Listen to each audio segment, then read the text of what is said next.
Assalamu alaikum, dear viewers. You're welcome to my mentor YouTube channel.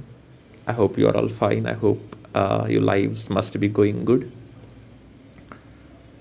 एक important incident आपके साथ share करना चाहता हूँ. I was talking with one of my friend.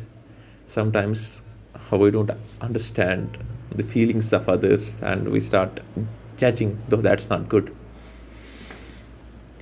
Once upon a time there was a person, एक आदमी था. He was sitting at airport. तो बहुत साइलेंट था. He had his kids with him. उसके बच्चे थे उसके साथ, 5-6 बच्चे जो बहुत वायलेंट हुए थे एयरपोर्ट पे. They were jumping, they were playing, they were crying, they were yelling, they were doing all stuff. तो जो बाकी पैसेंजर्स थे उधर, जो आधे न्यूज़पेपर्स पढ़ रहे थे, आधे नॉवेल्स पढ़ रहे थे, वो बहुत डिस्टर्ब हुए उनके उस बर्ताव से, उनके उस नेचर से. तो वो अंदर अंदर सोच रहे थे, इनका ये पापा कितना नालायक है, कितना सेल्फिश है, अपने बच्चों को कंट्रोल नहीं करता है. इन्होंने यहाँ पे मेस क्रिएट किया.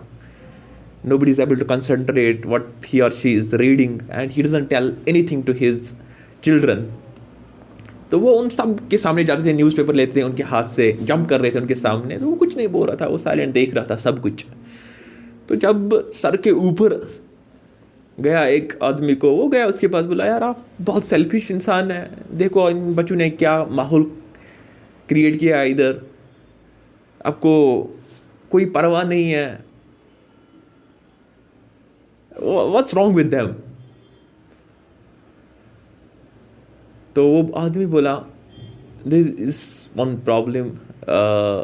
They have lost their mother, so we are visiting there. I don't know how to control them. They are giving vent to their frustration. ये बेचारे ऐसे ही अपनी फ्रस्ट्रेशन निकाल रहे हैं. मुझे समझ नहीं आ रहा मैं क्या करूं. तो मैं भी खुद साइलेंट बैठा हूँ, सोच रहा हूँ about my wife. And it's the departure of their mother. They are not able to control themselves. तो वो बाद में साइलेंट हुआ. तो वो सोच रहा था अभी तक हम क्या बोल रहे थे इन बच्चों के बारे में, लेकिन what's happening on the lives of others at times we don't understand that, but we should understand that. तो कभी कभार हम बहुत जजमेंटल हो जाते हैं, बहुत जल्दी एक ओपिनियन क्रिएट करते हैं कि ये ऐसा है, वो सेल्फिश है, वो साइलेंट है. लेकिन इन रियलिटी हमें पता नहीं होता है उनकी ज़िंदगी में क्या बीत रहा होता है. तो same is happening at current times. तो हम बहुत जल्दी किसी इंसान पे टेग लगाते हैं कि ये बहुत वायलेंट है, वो बहुत एंग्री है, ये कभी किसी के साथ बात नहीं करती है, ये बहुत साइलेंट रहता है, इसको कोई फीलिंग ही नहीं है. तो ये चीज़ें हम लगाते हैं अपने दोस्तों पे, अपनी सोसाइटी में बहुत सारे पर्सन्स पे ये टैग्स. लेकिन रियलिटी यह है कि हमने कभी कोशिश नहीं की होती है उनकी लाइफ को समझने की.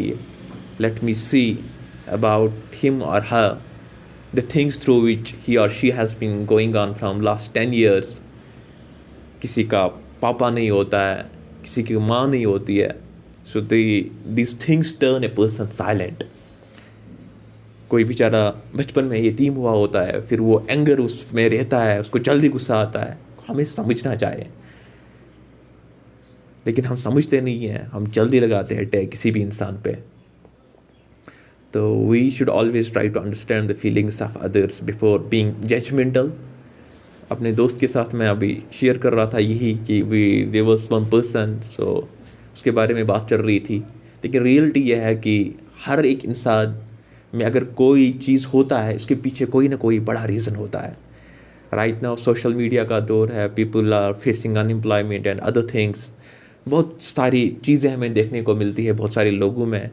तो it's better to understand their feelings. It is better to understand the struggles through which they are going on. कोई फैमिली अगर ऐसे रिएक्ट कर रही है गाँव में, कोई बंदा अगर ऐसे रिएक्ट कर रहा है, कोई ना कोई रीज़न होता है उसके पीछे, जिससे वो बेचारा या बेचारी मजबूर हो जाते हैं टू टेक सच स्टेप्स. तो the thing is, the message from this short clip is that always try to understand others, put yourself in their shoe, and then see how you would have reacted अगर आप उनकी जगह होते आप कैसे react करते? अगर हम ये चीज़ लाएंगे ना अपनी ज़िंदगी में कि अगर मैं उसकी जगह होता तो मैं क्या करता, तो बहुत सारे जो लड़ाइयाँ हम करते हैं, बहुत सारे जो सेपरेशंस होते हैं, वो सब कम हो जाएंगे अगर हम खाली इस चीज़ पे वर्क करेंगे कि let me put my self into his shoes or into her shoes and then see how I would have reacted in such a situation. अगर मैं उनकी जगह होता, मेरे पास ये सब चीज़ें नहीं होती तो मैं क्या करता? तो हम यूजुअली अपने पर्सपेक्टिव से देखते हैं चीज़ों को, लेकिन we should try to see things from their perspective as well. So I hope this small talk would be quite helpful to you. May Allah bless you all. Stay happy. Stay connected with your loved ones. See you in my next video. Till then, take care. Bye. Allah Hafiz.